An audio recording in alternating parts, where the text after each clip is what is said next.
राधे राधे। जय श्री कृष्णा, जय श्री श्याम, भाग्य बिहारी लाल। इंसान की बनाई चीज खतरे की है। इंसान की बनाई चीज से खतरा है, ईश्वर की बनाई चीज से खतरा नहीं है। आज इंसान ने परमाणु बनाए हैं, परमाणु बम। इस परमाणु से कितना खतरा है। ओजोन परत कमजोर हो गई। इंसान ने इतना प्रदूषण किया, इतने कारखाने, इतनी मशीनें चली कि पूरा वातावरण प्रदूषण हो गया। इंसान के कारण वातावरण प्रदूषण हो गया। क्या प्रकृति के कारण आज तक वातावरण प्रदूषित हुआ? ईश्वर को पता था ना कि आपको किस चीज की जरूरत है। ईश्वर को पता था। चूल्हे की रोटी खाई कभी आपने? चूल्हा मैया बनाती है गांव में, कंडे लगा करके, चूल्हा जला करके। कभी चूल्हे की रोटी खाना और गैस की रोटी तो आप खाती हो। दोनों को खाना और दोनों का स्वाद बताना और दोनों की शक्ति का जरा हमें वर्णन करके बताना। जमीन आसमान का अंतर है। पेट भरने के लिए ठीक है साहब जी, ईश्वर ने हमारे लिए जो बनाया है कहीं से कहीं उसमें कोई खतरा नहीं, लेकिन इंसान ने हमारे लिए जो बनाया है हर चीज में खतरा है। क्या कहें। मोबाइल आज सुविधा तो दे रहा है, लेकिन ब्लास्ट भी तो हो रहा है, जान ले लेता है। ये होता कि नहीं? मोबाइल के चक्कर में कई लोगों का एक्सीडेंट हो जाता, मोबाइल कान में लगा चल रहे हैं। इंसान की कौन सी चीज खतरनाक है? ईश्वर की कौन सी चीज खतरनाक है और इंसान की कौन सी चीज सेफ है? जरा बताइए।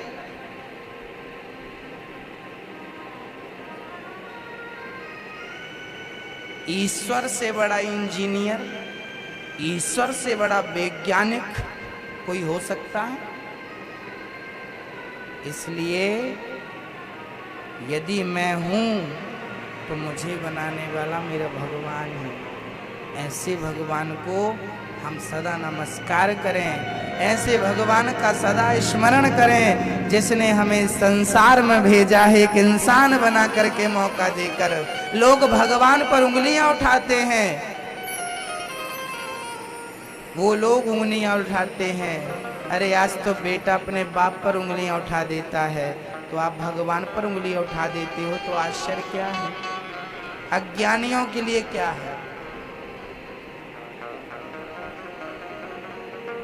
अज्ञानियों के लिए कोई सा कॉलेज नहीं है, अज्ञानियों के लिए कोई सा विद्यालय नहीं होता। समझने वाले के लिए शिक्षाएं होती हैं, ना समझने वाले के लिए कोई शिक्षा नहीं है। जिसे समझना है उसके लिए शिक्षाएं हैं, उसके लिए ज्ञान है। जिसे समझना ही नहीं उसके लिए कौन सा ज्ञान है, कौन सी शिक्षा है, कौन सा विद्यालय है, कौन सा स्कूल है?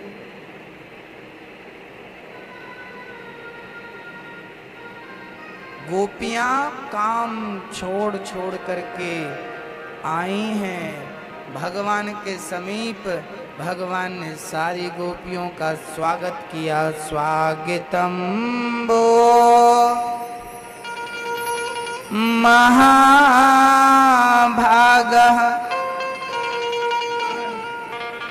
प्रियं किं करवाणि वः ब्रजस्यानामयं कश्चित् ब्रूतागमनकारिणम्।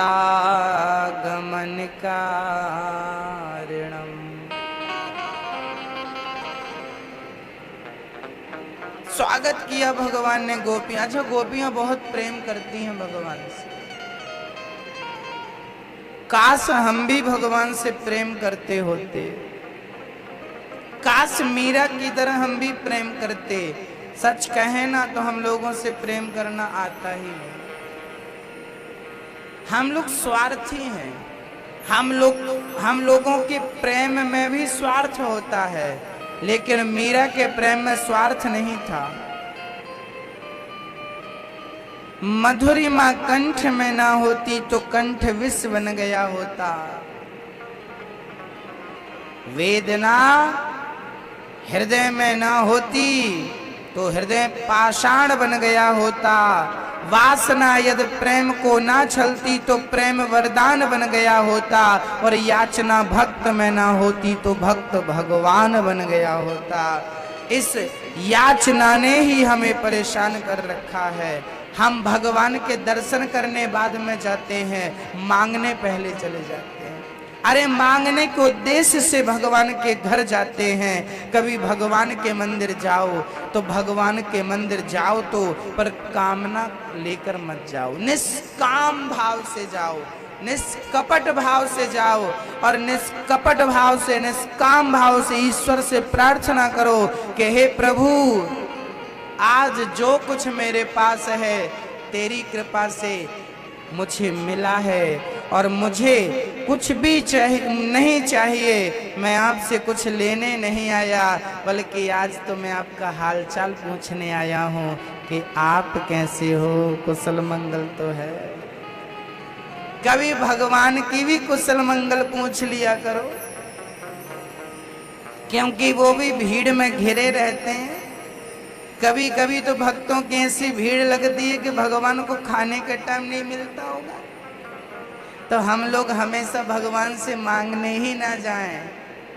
एक सज्जन थे, वो तभी फोन लगाते थे जब कोई काम होता था। तो समझ लिया गया यार, ये जब भी उसका फोन आता है ना, फिर हम समझ लेते यार ये स्वार्थी, इसको कोई काम हो गया इसलिए फोन आया। आपने भी कभी कभी देखा होगा, कुछ लोगों की आदत होती है हाल चाल पूछने फोन नहीं लगाते, कोई काम होता तभी घंटी बजती है। फिर आप समझ लेते हैं कि ये तो स्वार्थी आदमी है, ये तो स्वार्थ से फोन किया होगा। ऐसे ही जब आप हमेशा भगवान से मांगने जाते हो ना, तो भगवान आपकी शक्ल देखते ही समझ लेता, आ गया भिख मंगा, कोई ना कुछ मांगने आया होगा, आ गया भिखारी। इसलिए भगवान से कभी मांगने नहीं, कभी हालचाल पूछने भी चले जाओ, कभी मिलने जुलने भी चले जाओ। भगवान पूछे कैसे आए आज, अरे कुछ नहीं काम था बस आपसे मिलने आ गया। कभी भगवान से मिलने भी जाया करो, कभी भगवान का हालचाल पूछने भी जाया करो। हमेशा भिख मंगे बन के जाते हो, अच्छा लगता, शर्म नहीं आती है ना? हमेशा ही भिख मंगे बनने की आदत है, कुछ दे दो भगवान, कुछ दे दो भगवान। क्या बताएं साहब, आदत हो गई है भीख मांगने की। आपके घर कोई भिखारी आ जाए तो आप कैसे उसको भगाते? हट्टा कट्टा है, करता धरता कुछ नहीं, मांगने आ गया। ऐसी भगवान बोलता होगा, हट्टी कट्टी है, कुछ करती धरती है नहीं, मांगने आ जाती है।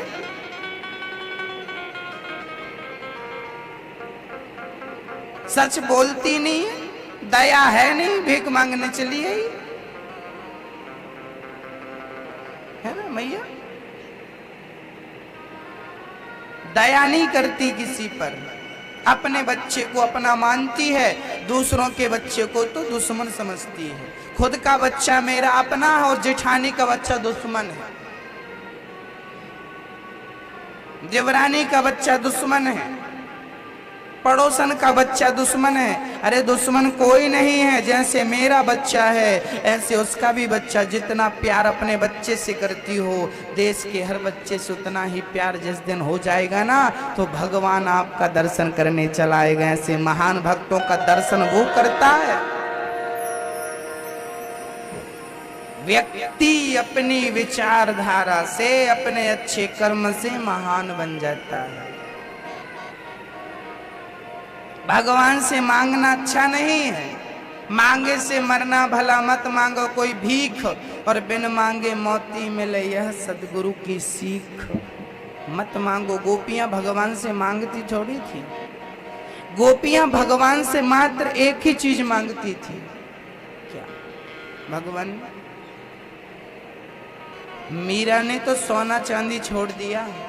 मीरा राजा की बेटी थी, उसके कमरे सोना चांदी से भरे रहते थे, खजाना बड़े बड़े। आपके पास कितनी संपत्ति होगी, मीरा के पास महलों में पली बन के जोगन चली, महलों में पली थी, सोना चांदी में रहती थी, सोने चांदी की थाली में खेलती नाचती थी, खाती पीती थी, लेकिन उसने ठुकरा करके चल पड़ी कि नहीं? किसके लिए? कृष्ण के लिए। क्योंकि आपके लिए सोना चांदी कीमती है, मीरा के लिए तो कृष्ण की ही कीमत थी। वही उसका सोना था, वही उसका धन था। किसी के कान में हीरा, किसी के नाक में हीरा, हमारे तो श्याम ही हीरा है, ऐसा मीरा कहती थी।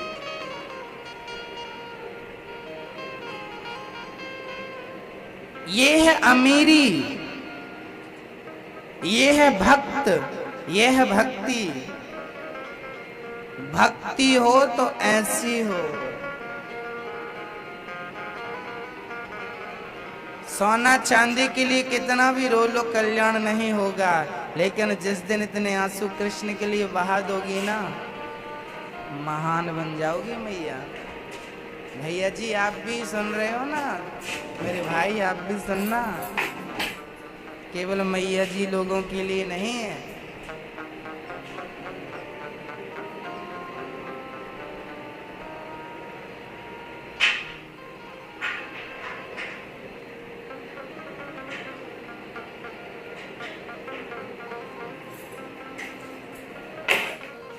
गोपियां सब कुछ छो, जब मीरा ऐसी थी, इस कलयुग की मीरा ऐसी थी, तो सोचो गोपियां कैसी रही होंगी। जब मीरा इतना प्रेम करती थी तो विचार करो कि गोपियां कितना प्रेम करती रही होंगी। गोपियों ने तो अपने दूध मोहे, जो बच्चा अभी दूध पर आश्रित है, ऐसे बच्चे को छोड़ करके गोपियां कृष्ण से मिलने चली गई थी। कैसे अब प्रेम होगा? एक माँ अपने बच्चे को कभी नहीं छोड़ पाती, कभी नहीं छोड़ सकती, लेकिन गोपियां कृष्ण से इतना अधिक प्रेम करती थीं कि दूध पीने वाले बच्चे को भी छोड़ गई। ये बात श्री सुखदेव जी महाराज केवल इसलिए कह रहे हैं कि जमाने के लोग, दुनिया वालों देख लो, गोपियों का प्रेम कितना पवित्र था और गोपियों का प्रेम कितना प्रगाढ़ था, इतना गाढ़ा प्रेम। कोई वासना नहीं, कोई कामना नहीं, बस एक ही इच्छा थी, कन्हैया तुम्हें एक नजर देखना है, जिधर तुम छिपे हो उधर देखना है। आपने कभी भगवान को देखा कि नहीं? मैया बोलो, देखा कि नहीं? बोलो। अच्छा, ये मूर्तियां जो हैं, आपको राम जी की मूर्ति, आपने अपने मोबाइल में वॉलपेपर देखे होंगे भगवान कृष्ण के, भगवान राम के, दुर्गा मैया के, ये सब क्या है? आपने मोबाइल में भगवान को जैसे देखा है, क्या भगवान वैसे ही हैं?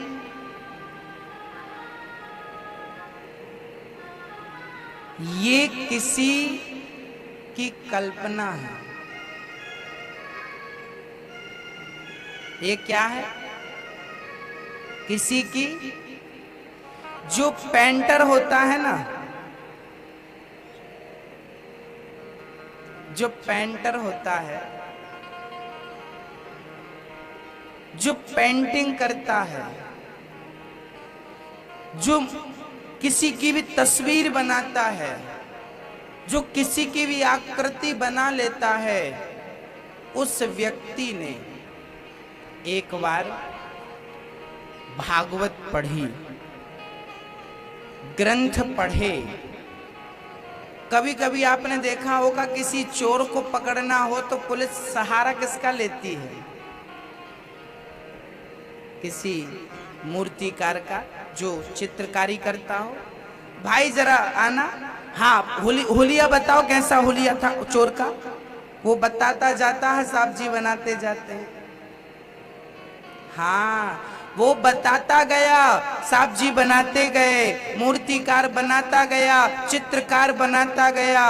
बस ऐसा ही है, शास्त्र बयां करते गए, शास्त्र कहते गए, और किसी चित्रकार ने भगवान की तस्वीर बना के रख दी। भगवान की होंठ ऐसी हैं, भगवान के बाल ऐसे हैं, भगवान की आंख, हर चीज का वर्णन ग्रंथों में है। ईश्वर ऐसे हैं, ईश्वर ऐसे हैं। अरे जिसकी तस्वीर इतनी सुंदर है, याद रखना भक्तों, ईश्वर कन्हैया की तस्वीर देख लेना, राम की तस्वीर देख लेना, उससे सुंदर दुनिया में कुछ लगे तो बता देना। तस्वीर, आप में से कितने भी हीरोइन और कितने भी हीरो आप देख लो, कितने भी दुनिया की विश्व सुंदरियों को देख लो, एक तरफ विश्व सुंदरी को खड़ा कर दो और दूसरी तरफ मेरी माँ सीता को खड़ा कर दो, और दोनों की तस्वीर मैच करके देखो, एक भिखारन दिखेगी, एक महारानी दिखेगी। देखो ना, एक मां सीता की तस्वीर कितनी सुंदर है? मां भगवान श्री राम का चित्र कितना सुंदर है। विचार करो, कल्पना करने से जिसकी तस्वीर इतनी सुंदर बन जाती है, वो परमात्मा रियल में कितना सुंदर होगा आप कल्पना कर सकते हैं। जिसकी रचना इतनी सुंदर, अरे जिसका बनाया वृक्ष इतना सुंदर है, जिसकी बनाई सृष्टि इतनी सुंदर है। अरे भेड़ा घाट का नजारा देखने विदेश के लोग आते हैं, अरे भेड़ा घाट देखने दुनिया के लोग आते हैं। जिसने भेड़ा घाट की सुंदरता बनाई होगी, वो भगवान कितना सुंदर होगा, ये भी तो कल्पना करो। यहाँ संगमरमर है, यहाँ पत्थर है, इस पत्थर को देखने दुनिया के लोग आते हैं। जिस ईश्वर ने इस पत्थर को बनाया होगा, कोई तो होगा ना इसे भी बनाने वाला, कोई तो होगा नर्मदा को बनाने वाला। नर्मदा मैया की कथा नर्मदा पुराण में जाऊंगा तो मुझे मिल जाएगी। अभी मैं नर्मदा पुराण नहीं सुनाना चाहता आपको, उसमें पूरा वर्णन है माँ नर्मदा जी कैसे प्रकट भई, कहाँ से कहाँ होती हुई। अमरकंटक की बड़ी महिमा है, भेड़ा घाट की बड़ी महिमा है, जबलपुर के किनारे में जितने भी घाट हैं, सारे घाटों की विशाल महिमा श्री नर्मदा पुराण में लिखी हुई है। कल्पना करना है कि इतना सुंदर संसार जिस ईश्वर ने बनाया है, उसे भी देखा करो। भेड़ा घाट का नजारा बहुत अच्छा है, लेकिन इस नजारे को बनाने वाला भी तो सुंदर होगा ना। हाँ, तो नजर वहां होनी चाहिए उसकी बनाने पर। कल्पना है ये, भगवान की तस्वीर अपने हृदय में बिठा लो और कल्पना करो कि मेरा भगवान ऐसा है, मेरा भगवान ऐसा है, मेरा भगवान। उस कल्पना में खो जाइए और खो जाइए, उस परमात्मा के हो जाइए। जिस दिन आप उस ईश्वर के हो जाएंगे, उस ईश्वर के आप हो गए, उस दिन कहता हूँ कि आप दुनिया की हर संपत्ति को, हर सुख खुश नसीबी को आप प्राप्त कर लोगे। संसार की हर संपत्ति आपकी होगी जिस दिन वो कृष्ण आपका हो जाएगा। उसे अपना बनाने में क्या नुकसान है? इसलिए प्रार्थना है, कृष्ण से नाता जोड़ लीजिए। गोपियां पहुंच गईं, गोपियां बोली श्याम सुंदर आपने हमें बुलाया, हम चली आई। एक सखी बोली जब से ये बांसुरी मिली है ना कन्हैया को, तब से कन्हैया के भाव कुछ ज्यादा बढ़ गए। एक सखी बोली बंसी तूने ऐसा कौन सा पुण्य किया है कि कन्हैया तुझे अपने होठों में सजा के रखते हैं, जरा बतला तो सही तूने कौन सा पुण्य किया है। तब गोपियों ने जब पूछा तो बंसी ने कहा मैं मात्र एक ही काम करती हूँ, मैं मीठा बोलती हूँ बस। बंसी बांस की बनती है, बांस बांस को काट करके बांसुरी बनाया जाता है, बंसी बनाई जाती है। और ये बांस जो होता है ना, इसमें 7 छेद किए जाते हैं। बंसी में 7 छिद्र होते हैं। अच्छा, बंसी ने आज तक किसी का दिल दुखाया? बांसुरी बांसुकी होकर के इतना मीठा बोलती है, और आप इंसान होकर के इतना कड़वा बोलते हैं। वो बांसुकी होकर के किसी का दिल नहीं दुखाती, और आप चलते फिरते इंसान होकर के लोगों का दिल दुखाते हो। इसलिए बंसी महान बन गई, क्योंकि भगवान कहते हैं कि जो किसी का दिल नहीं दुखाता, सदा मीठा बोलता है, ऐसों को मैं अपने होठों में सजा के रखता हूँ। हमें कैसा बोलना चाहिए मैया? मधुर। ये जो हमारी जिह्वा है ना, हमारी जिह्वा 3 इंच की होती है लमसम। आपकी बड़ी हो तो नहीं कह सकता।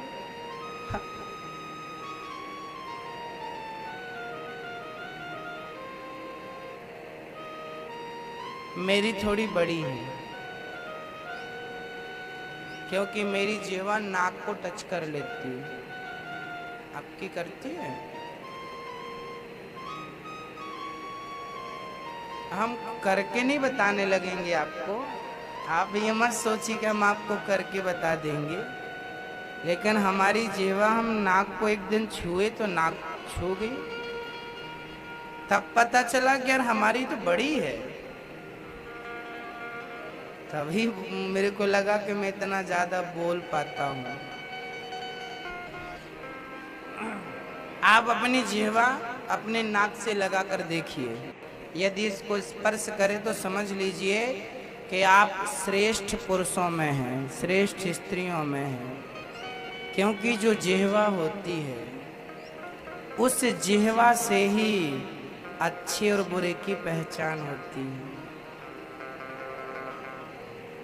आप बहुत अच्छे हैं, आपकी शकल से पता नहीं चलेगा, क्योंकि शकल से तो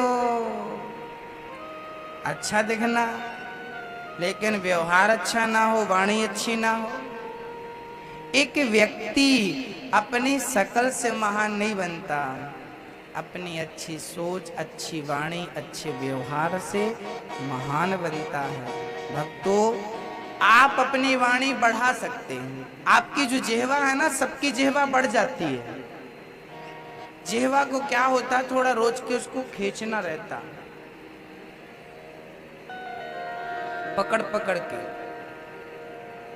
बड़ी हो जाती है। और जिह्वा जिसकी बड़ी हो जाती है ना, फिर वो स्वाद में नहीं फंसता। कई लोग ना स्वाद के आदी होते हैं, हमेशा खाने में झगड़ा करते, ये अच्छा नहीं बना, ये अच्छा नहीं बना, ये अरे भैया जैसा बना खाना प्रसाद समझ करके। जिसकी जिह्वा छोटी होती है वो ज्यादा स्वाद के चक्कर में फंसता है, जिसकी जिह्वा बड़ी होती है वो भगवान का प्रसाद समझ के सब खा पी लेता है, ज्यादा नाटक नहीं करता। दाल रोटी खाना, हरि का गुण गाना, ज्यादा माथा पच्ची नहीं करना। कई लोगों की ना जीभ चलती रहती है, जिसकी बहुत जीभ चलती है उसकी बहुत छोटी जीभ होती है। जिसकी जीभ स्वाद में नहीं पड़ती उसकी थोड़ा बड़ी होती है। आप नाप के देख लेना, आपकी छोटी है कि बड़ी। वैसे आपके आचरण ही बतला देंगे कि आपकी छोटी है कि बड़ी है।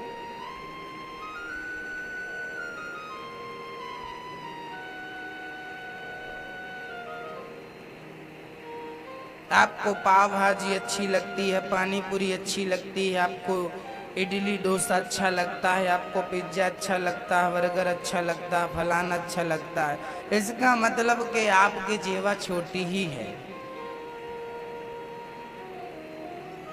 मैं बता रहा हूं ना, आप नाप लेना, छोटी होगी।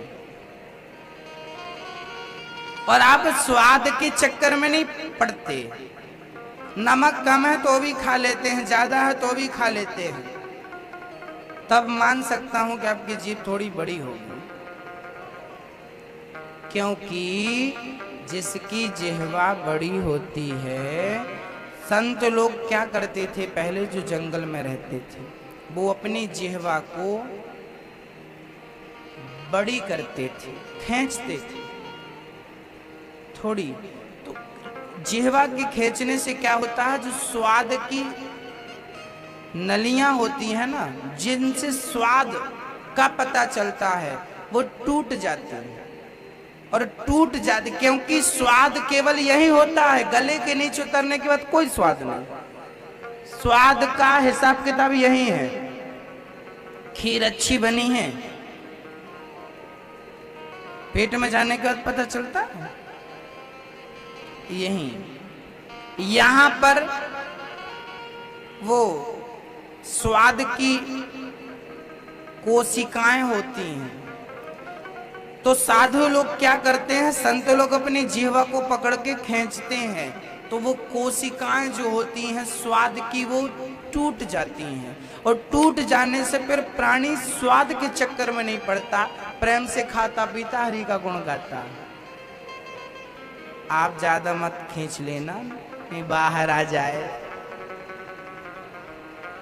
यदि खींचना भी तो अपने हिसाब किताब से, नहीं बाद में हमको कहो महाराज जी आपने बोला तो हम लगे खींचने।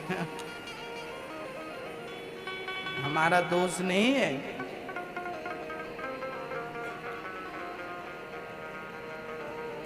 इसके आयुर्वेद में बहुत सारे हिसाब रहते हैं कि अपनी जिह्वा को कैसे बड़ी की जाए, इन कोशिकाओं को कैसे खत्म किया जाए, स्वाद से कैसे विजय प्राप्त किया जाए, क्योंकि हर चीज पर विजय प्राप्त करते हैं संत लोग।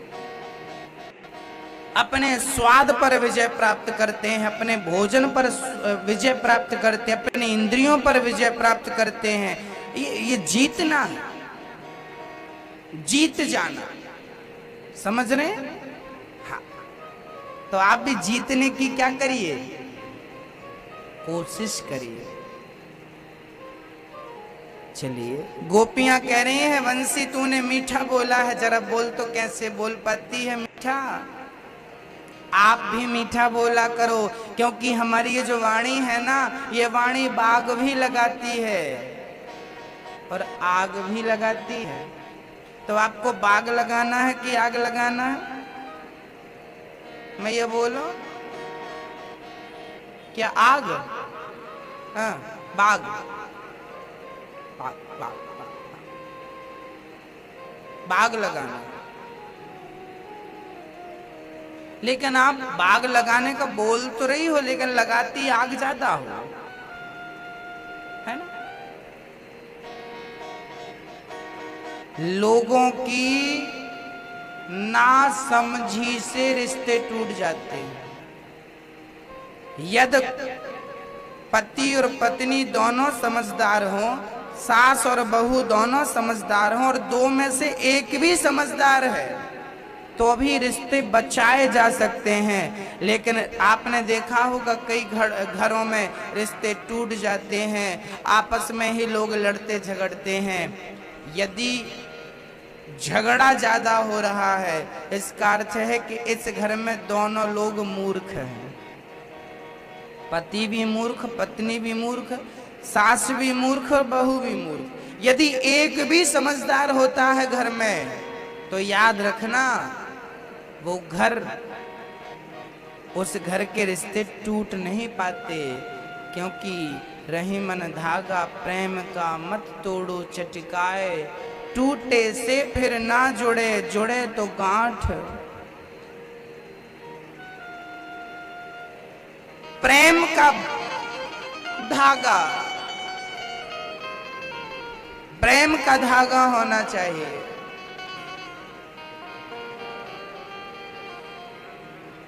प्रेम अधिक होना चाहिए, पति पत्नी में, सास बहू में। अच्छा, मैं ये एक बात बताओ, आपके घर झगड़ा जब होता है तो आप जिससे झगड़ा करती हो, तो